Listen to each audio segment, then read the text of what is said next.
Hello guys, welcome back to my first blog. आज मैं आपके साथ मेरा 10th क्लास का एक्सपीरियंस शेयर करने वाली हूँ। मैंने 10th class Mahatma Gandhi government school Chandrai से की है।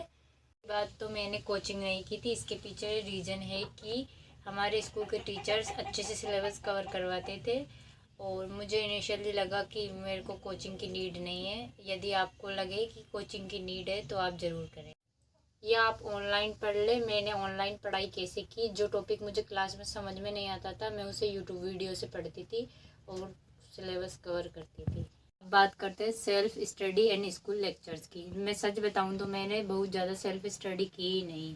मैं फ्री माइंड से पढ़ने वाली इंसान हूँ, मुझसे ज़्यादा प्रेशर लेकर नहीं पढ़ा जाता। तो बट मैंने स्कूल में क्लास अच्छे से ली, चीज़ों को समझा और घर पर आकर एक बार रिवाइज़ किया। मैं घर पर बहुत ज़्यादा नहीं पढ़ती थी तो मेरी दीदी बोलती थी तू तो फेल होगी, पर मैं तुम्हें बताऊं हमें खुद पर कॉन्फिडेंस होना चाहिए। मुझे पता था कि मैं फेल नहीं होंगी। अब बात करते हैं डेस्क वर्क एंड PYQ। मैंने सारी डेस्क वर्क खरीदी तो थी बट मैं उनको कंप्लीट नहीं कर पाई। मैंने SST एंड संस्कृत की डेस्क वर्क कंप्लीट की और बाकी की डेस्क वर्क की आंसर की पढ़ ली क्योंकि टाइम कम था। अब बात करते हैं PYQ की। मैंने पिछले साल के PYQ अपने सीनियर से लिए।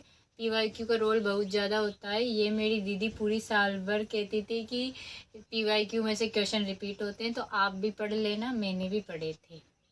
ये आपको गूगल पर सर्च करने पर मिल जाएंगे या डायरेक्टली वेबसाइट से डाउनलोड कर सकते हैं।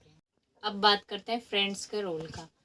अपने फ्रेंड्स का अपन को पता होता है कि कौन पढ़ता है कौन नहीं पढ़ता। मैं और मेरी फ्रेंड हम दोनों साथ में पढ़ते थे और हमारी सेम परसेंटेज बनी 88.50% एग्जैक्ट सेम। मैंने मेरी फ्रेंड की हेल्प की, वो मेरी करती थी।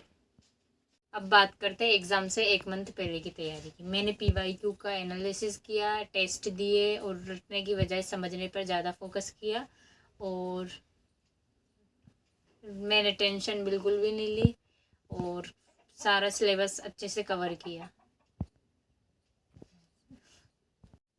फर्स्ट एग्ज़ाम डे मेरा इंग्लिश का पेपर था। मुझसे क्या गलती हुई मैं आपको बताती हूँ।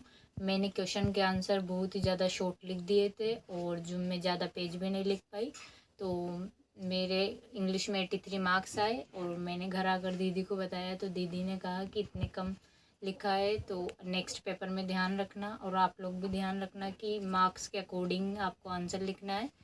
और मेरे को हिंदी में 97 मार्क्स मिले और संस्कृत में 93। और इसकी इस बात हम नेक्स्ट वीडियो में करेंगे क्योंकि वीडियो लेंथी होता जा रहा है। और जो क्वेश्चन का आंसर मुझे अच्छे से नहीं आता था मैंने उस टॉपिक से रिलेटेड लिखा। और पेपर को कंप्लीट करना बहुत इम्पोर्टेंट है। और जो मेरी दीदी कहती थी कि हैंड राइटिंग का ध्यान रखना और ज़्यादा गलत नहीं करना, आप भी गलत करने से बचना और कॉपी आपको साफ दिखनी चाहिए कि हाँ। एज ए रिज़ल्ट मैंने स्कूल में टॉप किया। प्रिंसिपल मैम एंड टीचर्स ने मुझे बहुत शाबाशी दी और सेलिब्रेट किया। मेरे घर वाले बहुत खुश है। जो मेरी दीदी कहती थी फेल होगी वो भी बहुत खुश है। उन्होंने मेरी बहुत हेल्प की टेस्ट पेपर चेक करने में। और thank you for watching my video. Bye bye.